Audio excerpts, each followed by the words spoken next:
Good afternoon, everyone. Live from Silicon Valley, California. This is Success Sadhana. My name is GM, and I welcome you all to a program today where we'll continue the series Lessons from Golden Monk number 3 with a speaker today, Vaish, a veteran Bhakti yogi, author, and former monk. We're close to 18 members on Zoom and 20 members on Facebook. I have Shweka helping me out in managing social media today. Good afternoon, Vaish. Welcome to another episode of Success Sadhana. Oh, thank you so much, JM. I'm really happy to be back here, especially to see all of you and feel this spiritual energy we get when we just combine forces. And it's, of course, we've been doing this since the beginning of the pandemic. And before that, we were going around the Bay Area and meeting up in person in rooms. And then we got this opportunity to concentrate our energies here. And it's really been a godsend, actually. And great to see you, T. and Charles and Subhadra, Manish, Rajesh, Mayank, Angie, hi, Debbie, Ibrahim, welcome. And we've got another Mayank, are you on twice? Shweka, thanks for helping out. Debbie, Eric, excellent. Sonali, Pradeep, Kristen, nice to have you here. Nicole, Anna, as usual, great to see you. Eugene, Naveen, and SG. SG is here, fantastic. Eugene. Okay, Ram is here. Aro. And more coming in. Thanks for joining, everybody. One of the joys of presenting this particular series about the Golden Monk was that when I first got interested in spiritual pursuits and read many, many books, whatever I could get my hands on.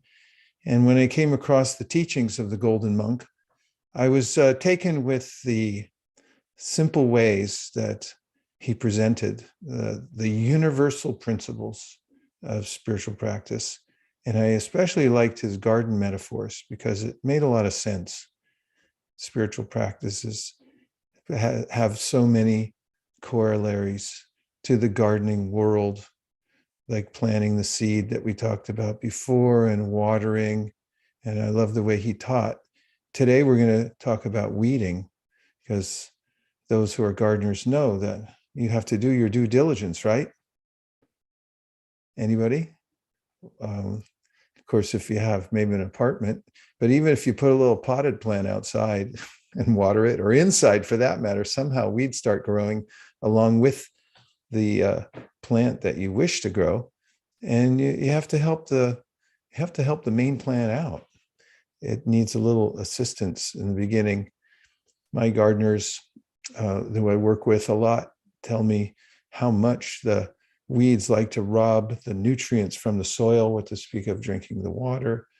And it really helps out the plants to go through and make sure that no other weeds are growing in next to it and trying to crowd it out. So we're going to go into part 3 of the teachings of the Golden Monk. And I'm going to show you in a minute one of the verses. It's like there's an ancient book, actually. Well, it's not that old. It's like 550 years old. And it contains the teachings of the Golden Monk. And I'll show you one of the verses today that was written over 500 years ago. Of course, it's digitized, so. But it gives you an idea for the meticulous. Oh, we're going to see it now. You can take a look at what it looks like. Yeah, let's give a preview since I built it up so much. What do you think, Charles? Should we look? Thumbs up, 2 thumbs up from Charles. So actually, it was written in a script called Bengali. And the one on top is sort of a phoneticized way, using those various markings you see, so that anybody who reads English can also pronounce the Bengali, the text that it came from the Golden Monk. And then you've got the synonyms that were done by great scholars who gave the word for word meaning of each one. So in this verse, which is just a teaser for today's program, it would go in Bengali something like Sheka Jal Pan paya, upashaka badijaya. Stabda hoy mula shabda bati tena pai. So the first words are sheka jal, sprinkling water, and paya, getting. Upashaka, the unwanted creepers. So shaka means things that are sprouting out, growing, and upa means they're not needed. And badijai, grow luxuriantly. Stabda hoy, becoming stopped. Mula shaka, the chief creeper. So you've got in life, you've got the mula shaka, the chief creeper. That means the main thing that you're trying to grow. And then you get all these upashakas. A lot of volunteers that jump in that want to steal the energy, like bad habits. And badite, to increase, na pai, is not able. So this was the statement of the golden monk. He said, if one does not distinguish between the bhakti creeper, that means one's spiritual impetus and determination to practice, to achieve happiness in spiritual life, and the other creepers, the sprinkling of water is misused because the other creepers are nourished while the bhakti creeper is curtailed. So the idea here is when you start watering through the spiritual practice, then even the other seeds that are there, and who knows where seeds come from. Those who are gardeners know they come in from other planets practically. As soon as you put out a plot of land, then it fills up with seeds. They're very inventive, our plants, and how to get their seeds out to various places. Have you ever noticed that? What engineering? Like some seeds, like the dandelion, it has that little puff at the end, and the wind comes by and it blows the seeds, and then each one of them has a little mechanism for floating through the air, like a parachute. It can go many miles away, implant itself, and then start a whole new grove of dandelions. And then there are others that shoot their roots underground. And like crabgrass, it's very difficult to eradicate when it starts, because one little piece of root that you leave in there, and it starts a whole new plant. So you think you've got it, and then you come back next season and it comes back. So there's the other exploding weed I told you about. It has little pods on top, and just around March, when I go out to weed the garden, if I'm a week too late in weeding those out, then as soon as I touch it with my hand, it goes pop, pop, pop, pop. You can hear it. And thousands of little seeds go flying for many feet away. And of course, they're so tiny, we'll never retrieve them. We'll just see it in the result the next year that many new weed plants will come up in various places. And so when we start the process, the practice of spiritual watering, then a lot of the seeds that we don't even know are there, they'll start to sprout also. So what the golden monk was saying was, we have to become expert in distinguishing between one and the other. One of them is called the upashaka, or the unwanted plants, and the other one's called mula shaka. Mula means like the main thing. And as Stephen Covey said, the main thing is to keep the main thing the main thing. And that helps. Don't major in minor things.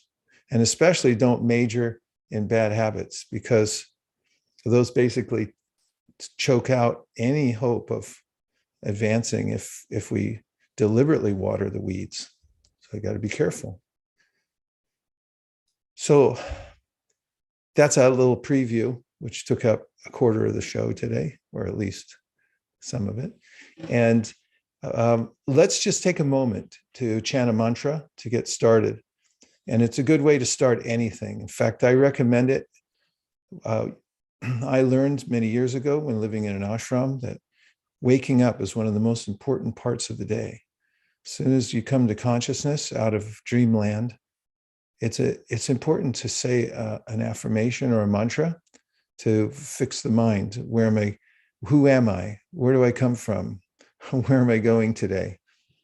And when starting any kind of discussion, it also helps to make such an affirmation. So let's try it by doing a mantra together.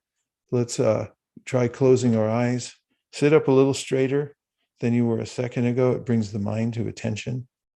And then bring your attention to your breath.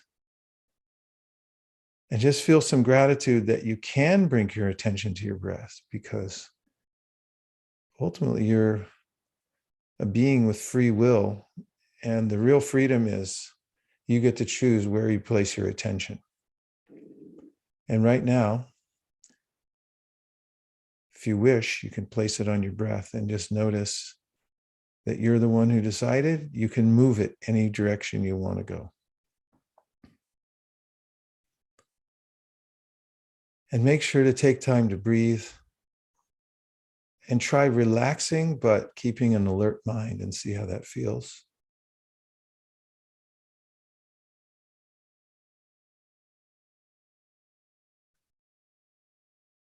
And today, we'll start off by saying a mantra together.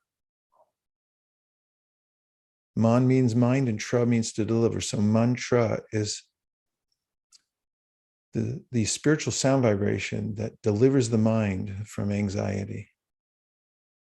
And we'll try the mantra Nitai Gauranga. So I'll say it 3 times, and just say it with me if you wish, behind muted mics, and listen to the sound. Nitai Gauranga.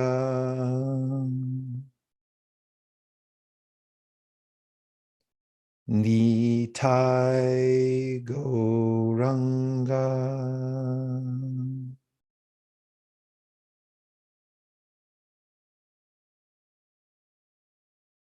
Nitai Gauranga.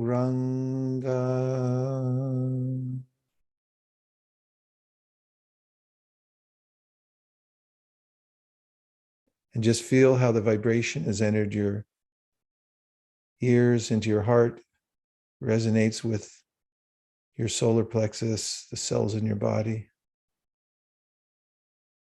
Like medicine, sound medicine delivers you from the chatter of the mind. And then become aware of your breath. And put your palms together, and you can rub them and bring some external sensation to your body, and open your eyes and come back into the room. Welcome back, everybody. And now I'm going to review a few slides from the last 2 teachings of the Golden Monk. So we had part 1 and part 2, and I'll do a quick review. So while we're bringing up the slide, if you remember anything, you can put it in the chat. Okay. Yes, T said, I noticed, well, most people call weeds are actually good medicines, yet many weeds and plants have a twin, and a twin is bad for us. Well, yeah. And also, it's a matter of discrimination. Some weeds actually are categorized like that because they grow in bad soil, and they get a reputation because they're opportunistic. However, every plant has some use and purpose. Everything fits together in the universe. So the idea of just annihilating everything for the sake of progress doesn't usually work out. There's lots of unintended consequence.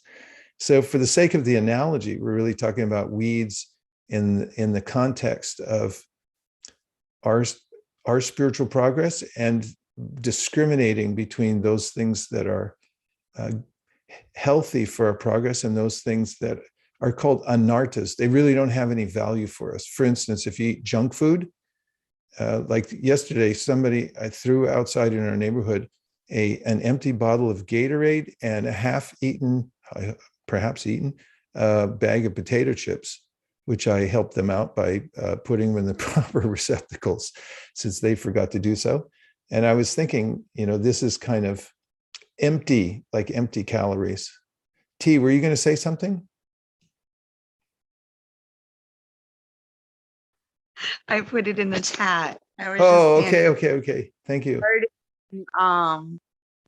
Where you wanted to support each other. And so what you're putting in your garden should support it. And if it doesn't support it, it's going to take away from the whole. So it's about the whole, right? So like the Yes. mind, body, spirit, or Yeah. your life, talking about. Good point. And actually, I read a study, and I have it somewhere on my hard drive here, about how some plants, when they perceive the presence of other species next to them, they grow stronger, perhaps a sense of competition. But there's some kind of synergy going on there, whatever their motivation is. All right, here we go with a review, thank you, T, of a couple of the points that the Golden Monk made that we gave in our first and second lessons. So we know that two brothers that came from very wealthy backgrounds who became students of the Golden Monk. One of them was a prime minister, the other one's the finance minister of the entire country in Bengal. And they both gave up their fortunes to follow the Golden Monk. And subsequently, after learning from him, they wrote many, many books. They were fluent in many languages and very expert in worldly dealings, but then they were very wealthy, but they preferred to enter into a very deep practice of spiritual life. Okay, so now when the Golden Monk started teaching to his first student of the two brothers, Rupa, he told them that we're wanderers. And it's just kind of something that we might forget. I might think that this world is my permanent home, that Burlingame is this is my place, but I'll be displaced and I have to move on. I have to wander. Someone will come along and say, I can't stay here anymore. That feels unceremonious and very inconvenient to be constantly moved along. We want this sense of home. Home means where you can stay. And when that moves, whereas we're taken away from it, we're a little shocked oftentimes. But the Golden Monk said, notice that we're all wandering, and not just in this life are we moved along from various places, but he said from lifetime to lifetime, which brought him to his next point, was he described a process called samsara. And our existential difficulty is that we're actually moving from one body to the next. This is the power of the material nature. Although we are spiritual beings, we take on a vehicle made of matter, and we move from one to the next in the form of wandering. And we talked about how the Golden Monk taught that although we're seeking happiness in the material world, it's like an ocean of samsara, and we're kind of drowning in it. Not kind of, we really are. And then he said that we could rise above it. Now, we're spiritual beings, but we're marginal. It means that the spiritual being can mix with any kind of environment. And there, as he said in the next slide, 8,400,000 species of life. Yeah, go ahead. He told us, the Golden Monk, that just we all have the same spiritual source. So he gave this analogy of the sun and said, just like there's the sun and there's the sun rays. They're one but different simultaneously. So we're parts of the supreme source, but we're also one with it at the same time. So one and different. We have our individuality, but we're also part of the complete whole. He said there are two worlds, material and spiritual. The spiritual world is reality, whereas the material world is a reflection of reality. So if you notice that someone keeps moving your cheese here in this world, it's because things are reflected on this surface and they're never quite graspable, to make up a new word. We're not compatible with spirit. Well, excuse me, we are compatible with spirit, but matter is constantly vexing us in various ways. So then he goes into the point about planting the seed of bhakti in your heart. So our heart is like a field for a garden. And when you get the seed of bhakti in your heart and you get it from someone who already has it, then you can water it. There's a process. He taught 9 major categories of watering that you can do, but they start with hearing transcendental vibration, and speaking it, like we were doing in the beginning. We were both hearing and speaking at the same time. So it's like spiritual water, and it goes in, it waters the seed. Then you have to defend your creeper, because when a plant is small, when the creeper in your heart is small, then it needs to be protected in order for it to grow strong enough so that it can fend for itself. And then today we're going to go in more detail, but he talked about weeding the garden. And then we had in part 2, if anybody remembers, devotional service, or bhakti, is like an ocean.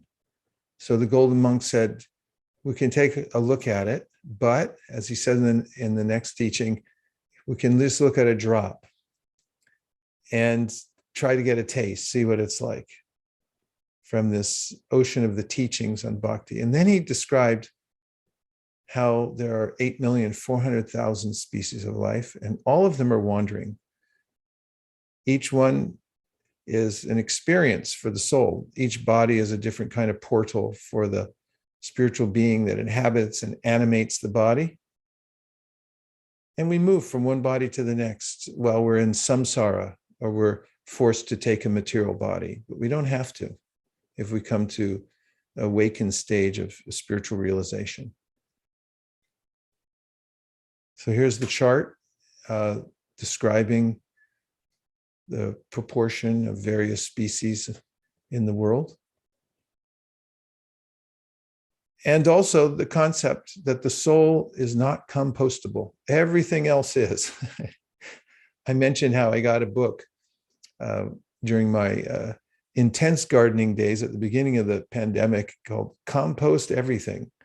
And the author said, you could put anything in there. It'll all break down eventually. But the one thing that never breaks down, that's always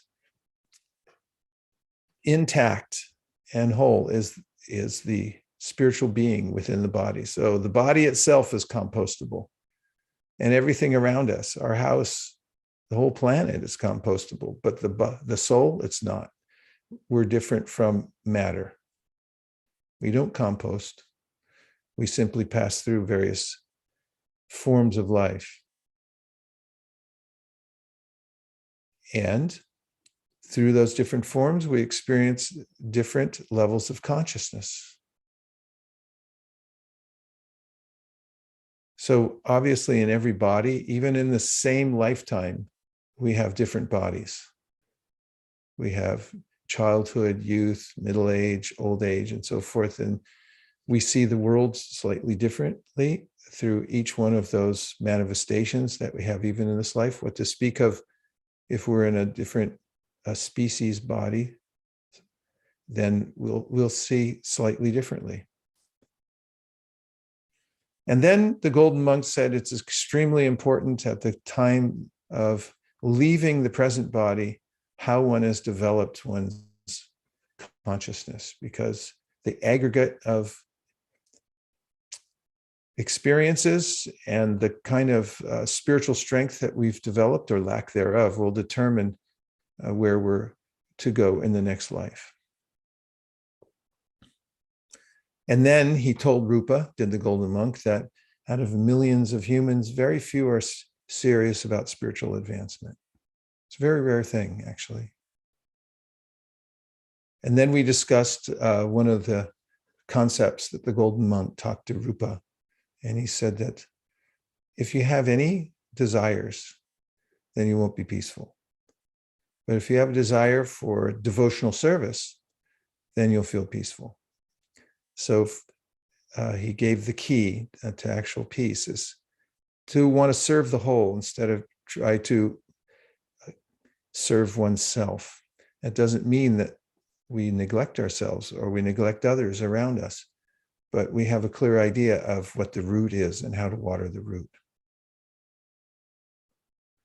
Okay, so now we're coming in today's teachings from the Golden Monk. And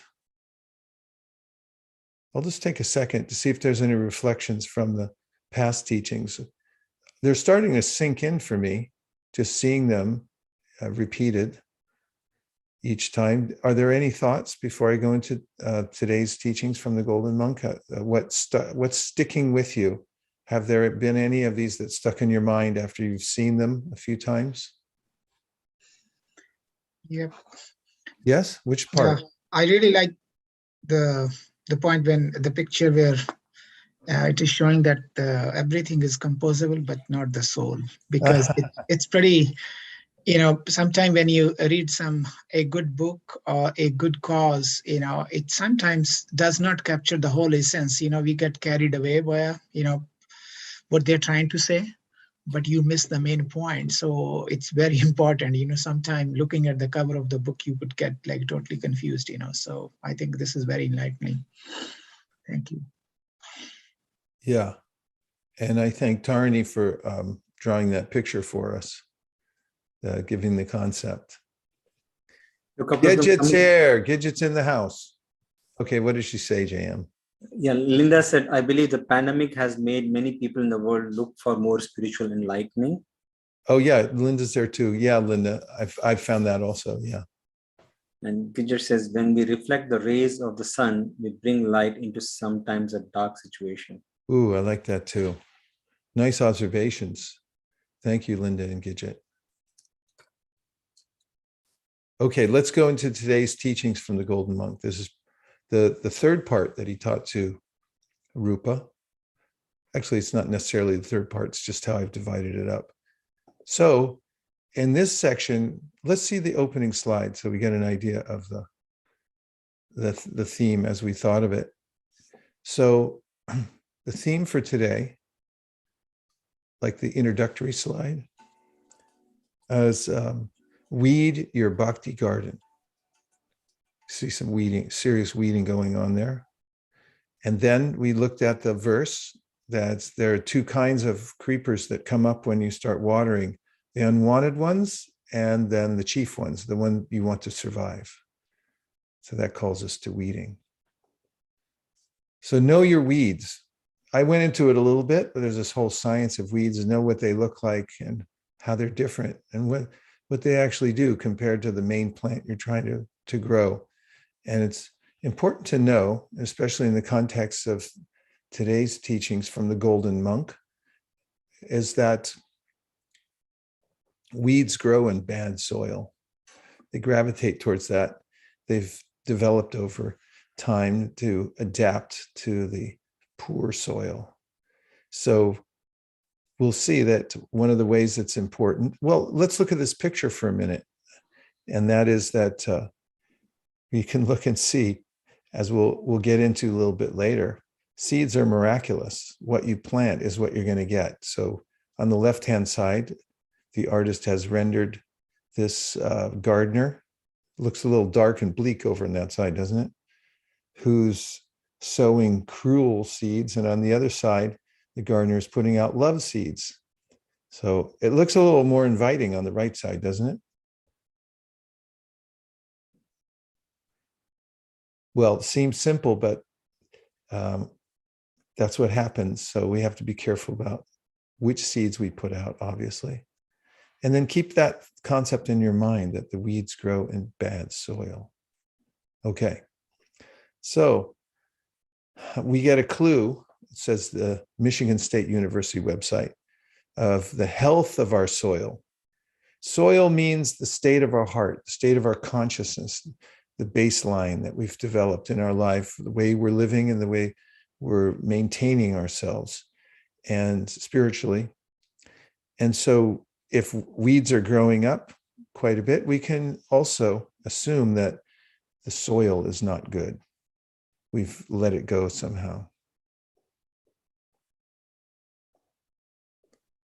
So one of the concepts that my teacher gave me, my teacher comes from a line of teachers and students that come all the way from the Golden Monk. Actually, it's been, the teachings have been passed down. And so he introduced, and I very much appreciated this concept of spiritual starvation. Sometimes we think about, helping people all over the world. What can we do? And he pointed out that there's such a thing as spiritual starvation. So we might be suffering from that. It's possible at some point.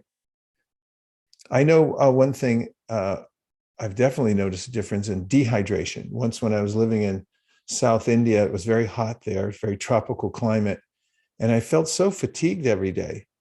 And then someone said, "Oh, you're dehydrated." And I said, "How can I possibly be dehydrated? I drink enough." He said, "No, you have to drink more in a tropical climate." And as soon as I took some electrolytes, they have little packets of it you can buy at the pharmacy down there called Electrol. And I drank some Electrol and immediately I sprang back and I felt energetic and ready to go again. Sometimes we don't know that there's a base cause for our woes in life. And the Golden Monk said, so be careful that you're not starving yourself spiritually. You may just be dehydrated. You need a good spiritual electrolyte drink. Hey, I didn't see the last one because that picture was new to me.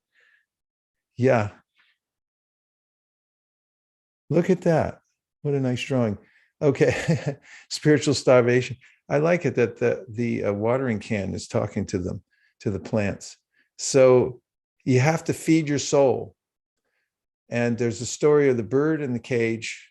Man inherited a golden cage and took care of it every day and forgot the bird. And after a while, the bird died, even though he maintained the cage meticulously. So our body's like the cage, but we, the soul inside, is the bird. So you have to feed the bird.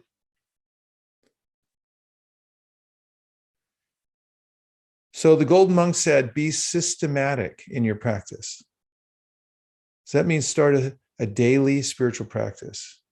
He didn't say every other day or every week, but he said daily, because every day is a compact unit and doesn't have to be extensive to start, but something he said you should do every day. On the left-hand side, you have one of the main processes that the Golden Monk taught about chanting mantra, and he's holding some beads there. And you can chant a mantra on one bead and then move on to the next. And that way you can count how many mantras you do. It also helps to focus holding on. And you see the person on the right basically embracing the sunrise and appreciating the connection that everything has with our divine source. Okay. So how to weed your garden? Interestingly, one way is start by amending your soil. Yes, you can pull weeds out, but if the soil's bad, they'll keep coming back. So one of the points that the Golden Monk said that we should do is to feed our soul.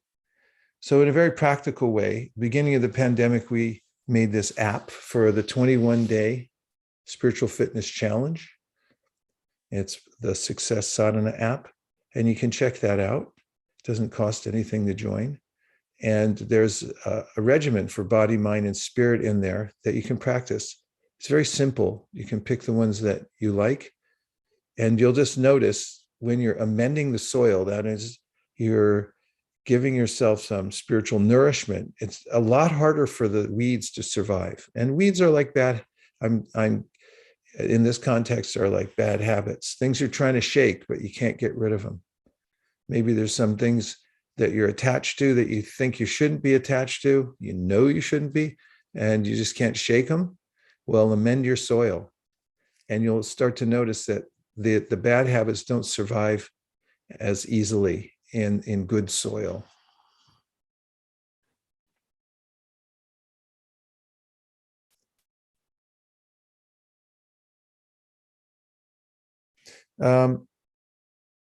Don't feed your weeds. Don't feed your weeds, which is kind of the essence of today's teaching. Don't feed your weeds. And here's a concept for not feeding weeds. So I heard the term a while back, justice delayed is justice denied. Have you ever heard that before? Justice delayed is justice denied. Yes?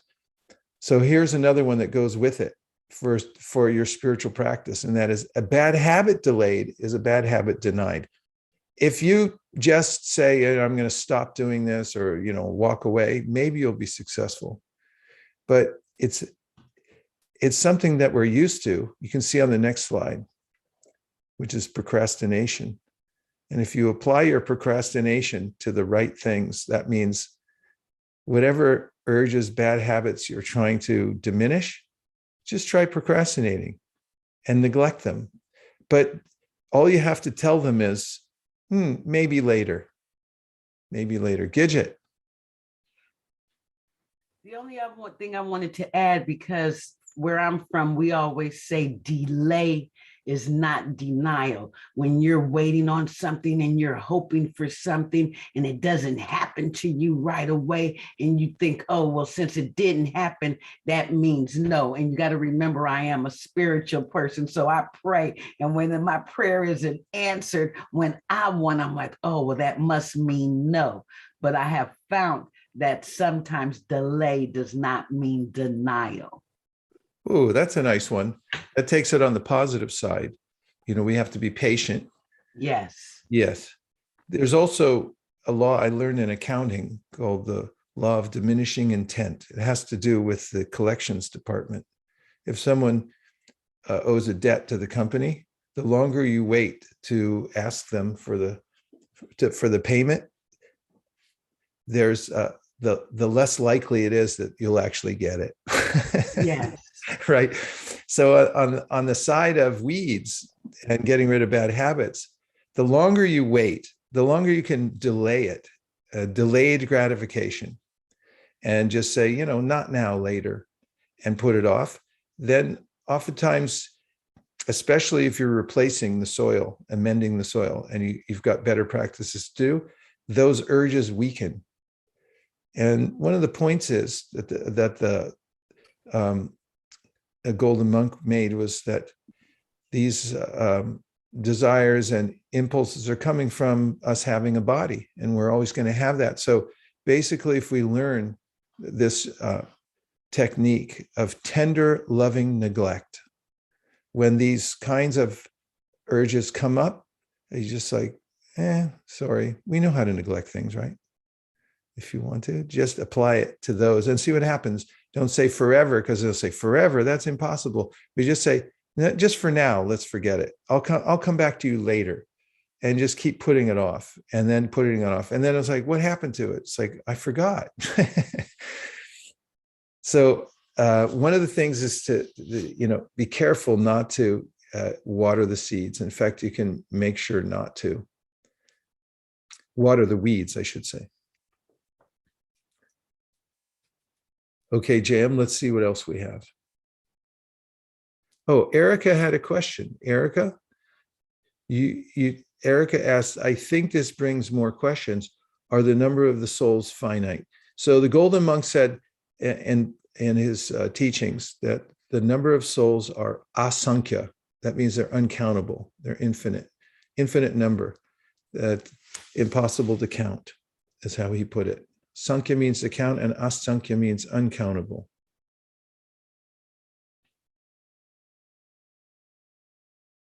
So here we go, back into a few more points from the Golden Monk. One is to weed one patch at a time of your garden.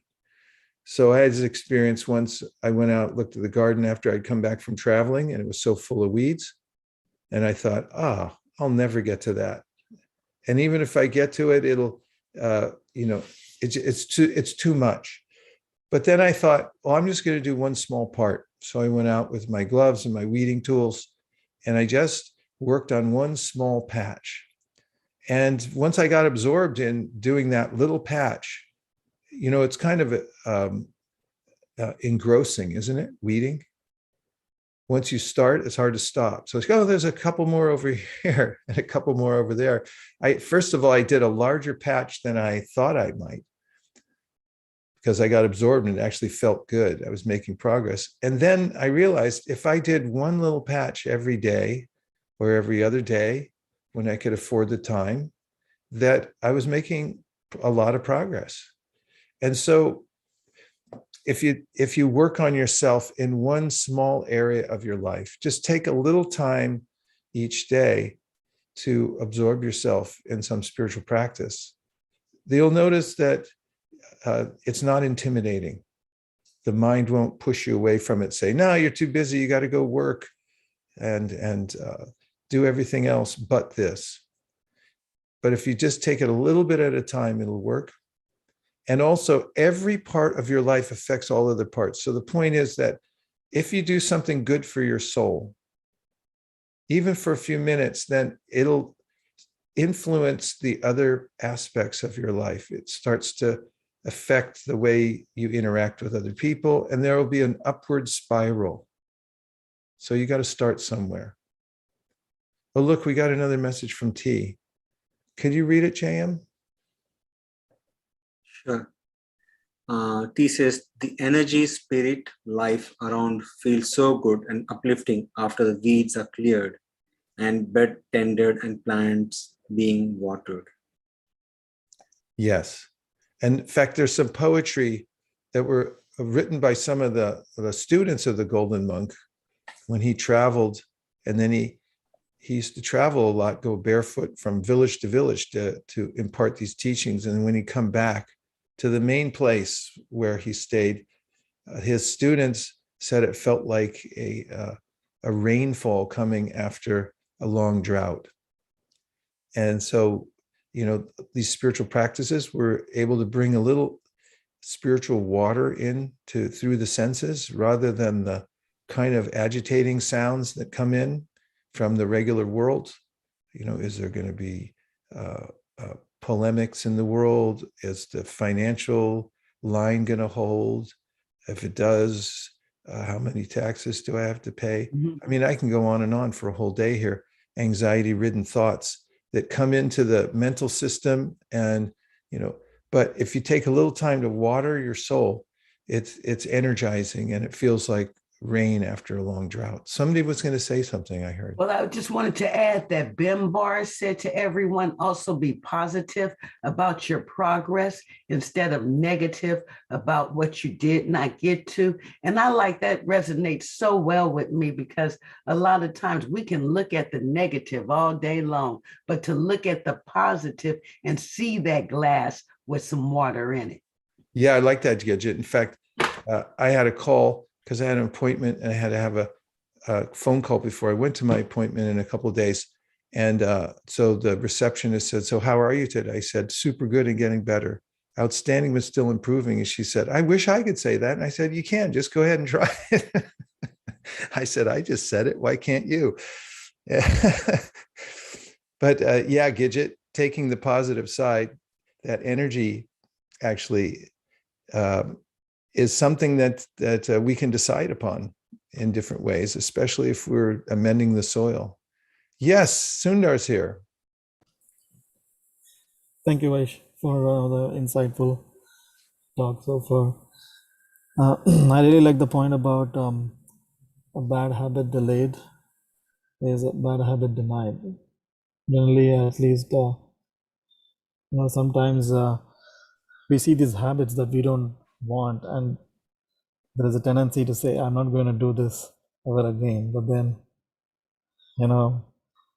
um, but sometimes we end up doing it. So I really like this idea about just delaying it instead of saying that I'm not going to do this ever again or things like that. Yeah, it's a little more diplomatic, isn't it? So the word delay means make someone or something late or slow, a period of time by which something is late or postponed. We'll have to put this off till later. Yeah, from Old French, delay. So yeah, if we put it off, things can change over time, and it gives us time to breathe. And oftentimes these kinds of demands of the senses, they say, "I'll be here forever until you answer me, until you fulfill my needs." And then if you say, "Okay, later," then they sort of get revealed for what they are. They're flimsier than we might have thought.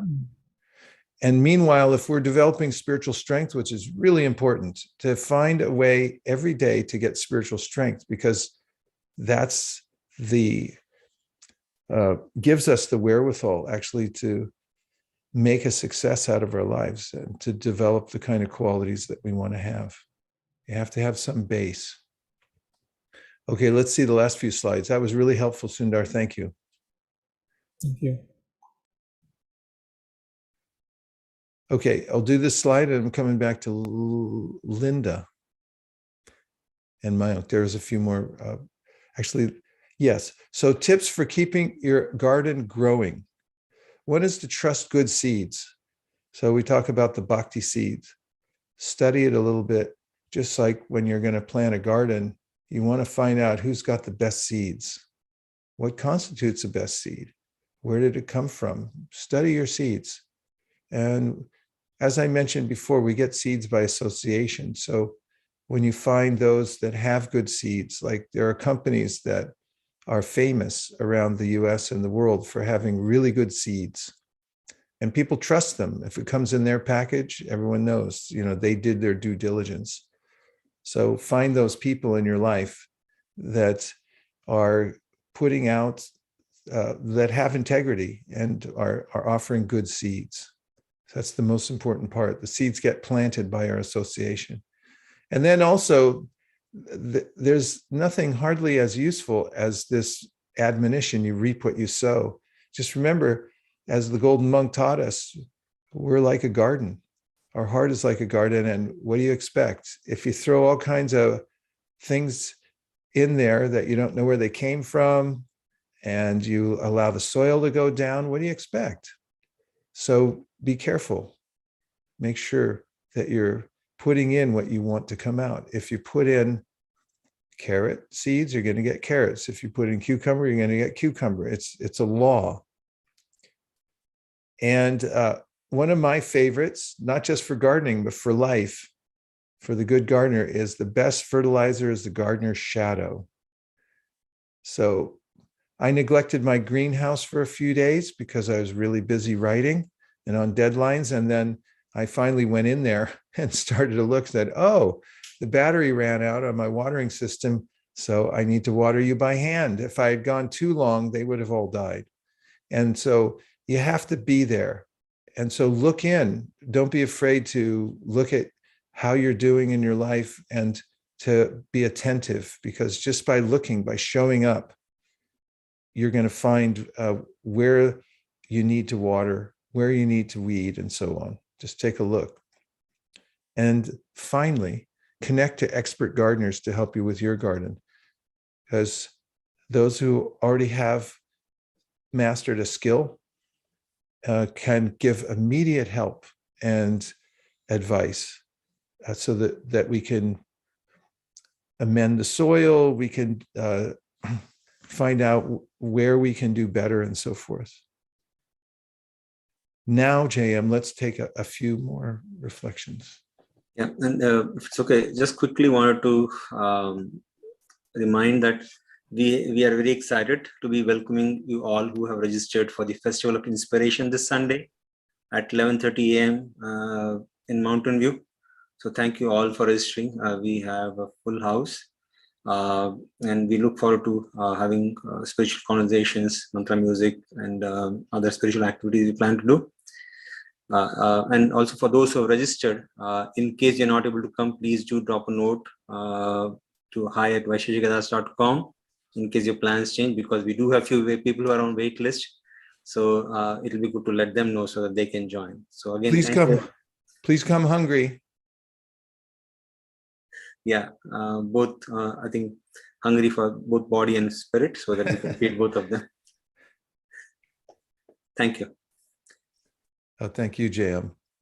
And we have a couple of them. Mayank said key takeaway, one little patch every day. And Linda said, I was frustrated because I had so many books to read. I started reading just a chapter a day first thing in the morning, and it led to reading 3 chapters per day, one in the morning, one midday, and one at night. Just getting started made me crave the next chapters and allowed me to make progress.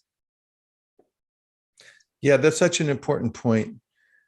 Both what my important points, Mayank made it and Linda made it. And the mind oftentimes, like a petulant child, says, oh, I want some kind of mindless activity instead of what you're offering me, some spiritual practice. But when we actually are able to have the spiritual strength, this is where I mentioned it's important to put ourselves in the practice, even if it's for a moment, you notice that the mind starts to get interested and go, actually, you're right. This was better than what I had thought of to be satisfactory. And it takes a lot of practice to make a groove in the mind so that, we get used to it. That yes, that actually spiritual practice, it not only feels good, it also expands, as Linda was saying, because you start and then you want to do a little more and do a little more and do a little more. And as you do, you start to develop this spiritual strength, that you have more capacity and will have more taste for it.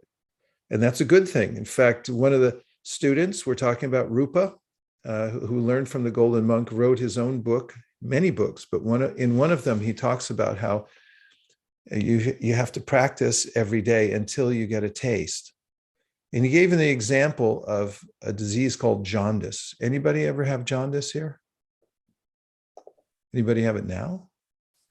We'd be able to tell if you turn your camera on, because you turn yellow when you get jaundice. It's a bilious secretion in the body, too much bile. And then you actually turn yellow. I saw a friend who had it and I was like, what? What happened to you? Jaundice. So one of the cures is sugarcane juice. So in Asia, you can get sugarcane juice. The canes grow and vendors put them through a little grinder or a little crusher and the juice comes out. You're supposed to drink that, but when you have jaundice, it tastes terrible. So Rupa taught that with your spiritual practice, sometimes the mind says, this doesn't taste good, but it's like medicine. So the sugarcane cures the jaundice over time. So then you can taste the sweetness. So you have to bring yourself into the practice with a little bit of help from your intelligence, which is the adult in the room. What else do we have there, JM? So Rajesh saying, I'm very good in procrastination, especially for good acts. I can use some power to delay bad acts too. Yeah, just transfer it over there. It's like, what are the important things that I've procrastinated in my life? So let me just turn them on. I'll turn on my bad habits and use the same technique. Like, I'll get to you later, and just keep putting it off. Sense gratification delayed is sense gratification denied. And then you actually grow as a person because you get some space. And it's not just about avoiding sense gratification, but it's something that helps. The main thing is amending the soil. Add nutrients, feed the soul. There are practices that like watering. One of them is a mantra. So this is something that the Golden Monk advocated is fill your ears and your heart with the sound of the mantra every day. And he said, it will do its own work like a solvent. Ooh, there's more comments coming in, JM. Please go ahead. And we'll actually try a little mantra in the last few minutes. So we'll hear these and we'll chant some mantra before we go. Yeah. And before that, I did want to thank Sarnagata for all sharing all the images, Tara, etc. in time, which I was able to include in the slide. So thank you so much for that. The art is beautiful. Linda, Sundar, and Pamela, they say Baish is my favorite master gardener, and the others are. Oh, thank you. Jitendra says we need to work on the 6 inches of price real estate, which is in between our ears. I think precious real estate. I think daily good habits and feel good thoughts. Daily good habits and feel good thoughts. Watering our spiritual garden. T says one of my daughter was born with. I think she's referring to jaundice. Erica says the past 2 weeks I started going to bed earlier, but would watch Netflix from bed.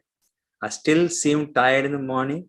This week, instead of Netflix, I turned to Headspace and focused on meditation for sleeping. I feel so much better.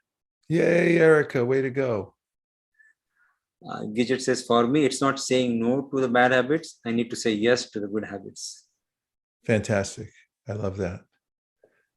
Okay, everybody. Thanks for pouring in all these beautiful reflections. Were you going to say something more, JM? No. Okay. And so one of the processes that the Golden Monk taught was this called kirtan. And so he actually went around and he taught people, and sometimes hundreds and then thousands and then tens of thousands of people would attend his sessions where he would sing the mantra. He was a beautiful singer, or he'd have somebody else sing it, and then everyone in the audience would then repeat it. So he uses the mantra like meditation, but it's like singing meditation. So you can do it to different tunes.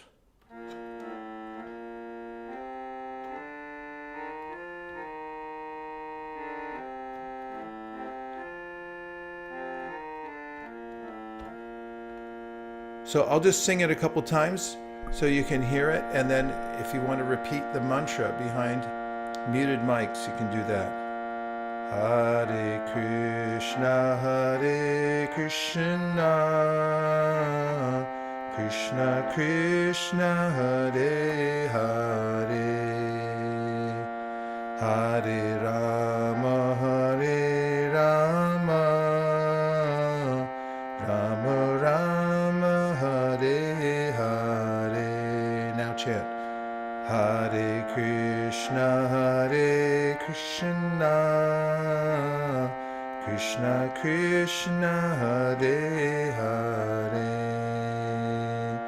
Hare Rama, Hare Rama, Rama Rama, Hare Hare. Hare Krishna, Krishna Krishna, Hare Hare, Hare Rama, Hare Rama, Rama Rama, Hare Hare, Hare Krishna, Krishna Krishna, Hare Hare.